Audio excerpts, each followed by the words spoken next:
ঈশ্বরদী উপজেলা স্বাস্থ্য কেন্দ্রে অসহায় রোগীদের জন্য 2টি হুইল চেয়ার উপহার দেওয়া হয়েছে।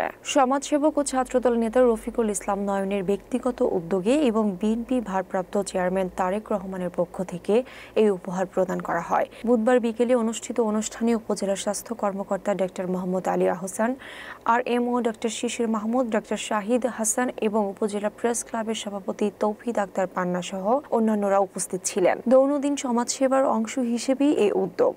সরকার আসা পর্যন্ত আমাদের সহায়তা চলবে। সরকারের পাশাপাশি বেসরকারি উদ্যোগ এভাবে থাকলে জনগণ উপকৃত হবে। অতীতেও আমরা আমাদের এই হাসপাতাল কেন্দ্রিক আমরা অনেক কাজ করছি বিএনপি ভারপ্রাপ্ত চেয়ারম্যান তারেক রহমানের নির্দেশে।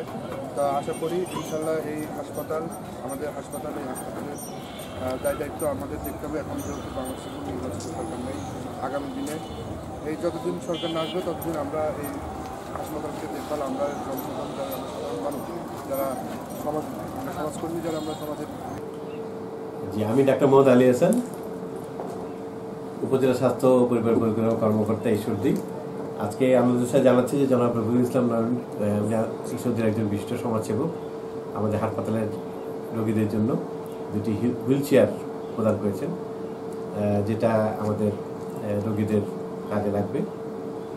আমি মনে করি এভাবে সবাই সমাজসেবার জন্য এভাবে এগিয়ে আসা উচিত। আমি ওনাকে ব্যক্তিগতভাবে ধন্যবাদ জানাচ্ছি।